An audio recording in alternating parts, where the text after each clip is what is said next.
संपूर्ण विनाश क्या है? क्या संपूर्ण विनाश पहले से नहीं है? नहीं, ऐसा कुछ है नहीं। पहले से जो है वो शून्य है। संपूर्ण विनाश नहीं कहेंगे हम उसे। अगर आप कह रहे हैं कि इस व्यक्ति का संपूर्ण विनाश हो सकता है क्या, क्या वो पहले से विनाश नहीं हो चुका, तो वो भी नहीं है। देखिए, संपूर्ण विनाश का अर्थ यही है कि ये जान लेना कि वो पहले से ही नहीं था। कोई व्यक्ति नहीं है, मैं नहीं हूँ, केवल ब्रह्म है। इस घटना को आप संपूर्ण विनाश कह सकते हैं, लेकिन ऐसा कोई विनाश होता नहीं है। जो पहले से नहीं है उसका विनाश नहीं किया जा सकता, केवल जाना जा सकता है कि वो पहले से नहीं है।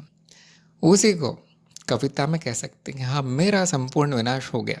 और ये भी आत्मज्ञान है, जहाँ कहने के लिए कुछ न बचे, न मैं न तुम।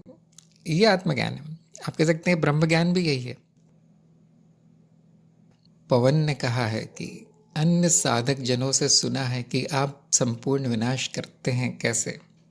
जैसे कि मैंने बताया, जो व्यक्ति की मिथ्या देख लेता है, मैं और मेरा, उसका अंत हो जाता है। और जब वो कहता है मैं अनुभव करता हूँ, तो वो यही कह रहा है कि अब वो व्यक्ति मैं नहीं हूँ, मैं व्यक्ति नहीं हूँ। वो क्योंकि अनुभव करता संपूर्णता है, अस्तित्व तो स्वयं है, इसलिए वहाँ पर जो भी अज्ञान था उसका संपूर्ण विनाश हो गया। अब आप देखिए, आप में हुआ या नहीं संपूर्ण विनाश? आपका संपूर्ण विनाश हुआ या नहीं? क्या बचा है? तो वहाँ हो गया आपका भी संपूर्ण विनाश। और जैसा कि मैंने कहा, ऐसा नहीं है कि वो अभी हुआ, वो पहले से ही नहीं है। व्यक्ति या अहम पहले से नहीं है, तो उसको संपूर्ण विनाश किसका विनाश हुआ है कह भी नहीं सकते, क्योंकि केवल अज्ञान का विनाश हुआ है। मुझे ज्ञान हुआ या नहीं ये कैसे स्पष्ट हो? हाँ ये प्रश्न है। ये मनोस्थिति दिखा रहा है कि मुझे शंका बची है, पता नहीं ज्ञान हुआ या नहीं, ये दिखा रहा है। तो अगर शंका बची है, मुझे ज्ञान हुआ या नहीं, तो नहीं हुआ।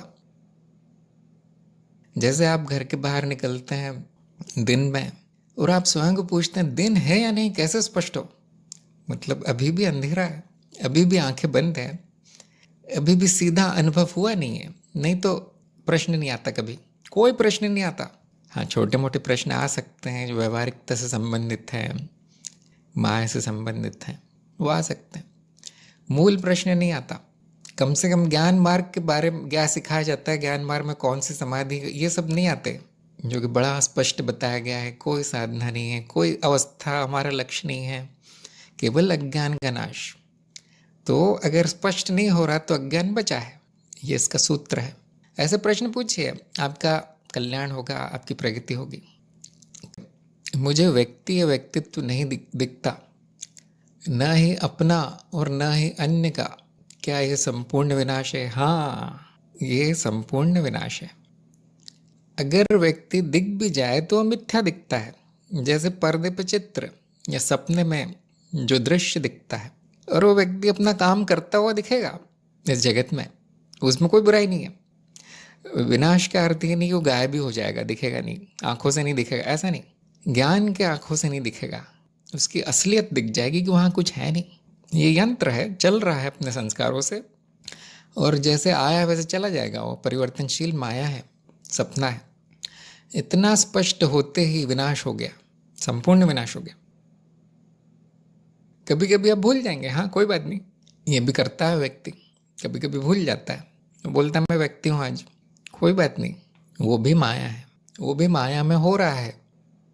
साहस पर प्रकाश डालें। जब सब छूटने लगता है, सारी मान्यता टूटने लगती है, तो डर बहुत लगता है। इसलिए ज्ञान मार्गी बड़ा साहसी होता है।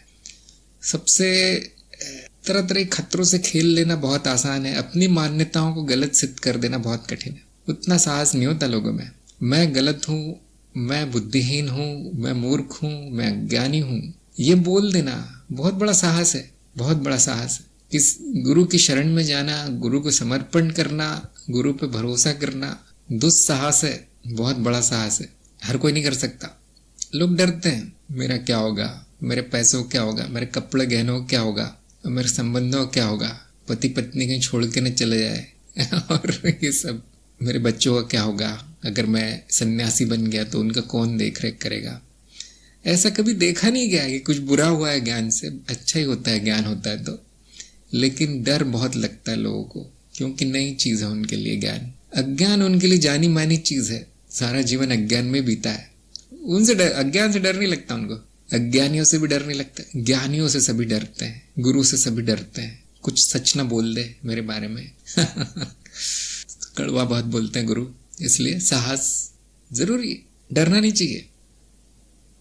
अपना ज्ञान स्वीकार जो कर लेता है उसी की उन्नति होती है। अपनी कमियां जो देख लेता है वही उनको दूर कर पाता है। अपने क्यों छोड़ देते हैं? बहुत आसान है उसका उत्तर, स्वार्थ के संबंध है। जिनको आप अपना कहते हो स्वार्थ के संबंध है। जब उनका स्वार्थ पूरा नहीं होता तो छोड़ देते हैं।